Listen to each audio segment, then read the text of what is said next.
একটা কথা সবসময় মনে রাখবে, মানুষের স্বভাব কিন্তু কোনোদিন বদলায় না।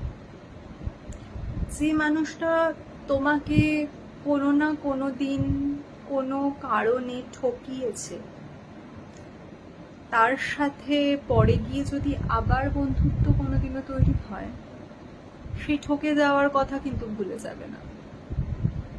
কোনো দিন যেন মাথা থেকে বেরিয়ে না যায় যে সেই ঠকে যাওয়ার জন্য তোমাকে কতটা অপদস্থ হতে হয়েছিল।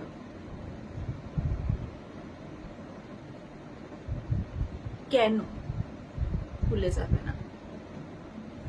কারণ যে তোমার ভালো ব্যবহার, ভালো হওয়াটাকে একটা সুযোগের মতো কাজে লাগিয়েছে, সে তোমায় আবার কাজে লাগাবে কতটা নিচে নামিয়ে নিয়ে গিয়ে তুমি কিন্তু জানো না।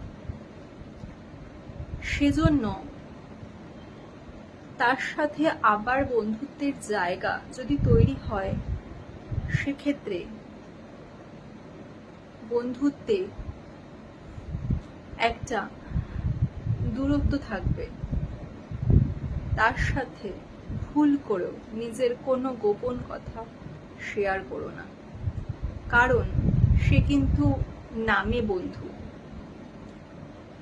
কারণ তোমার পেছনে তার কাজগুলো কিন্তু তোমার বিরোধিতা করা। সে কিন্তু মন থেকে তোমায় পছন্দ করে না। ওপর থেকে হয়তো দেখতে সেটা খুব বন্ধুত্বপূর্ণ মনে হচ্ছে, কিন্তু সেটা কিন্তু বন্ধুত্ব নয়। এরকম বন্ধুত্বের থেকে 10টা শত্রু থাকাও ভালো। এই ধরনের বন্ধুত্ব থেকে বা এই ধরনের বন্ধুদের থেকে দূরে থাকো।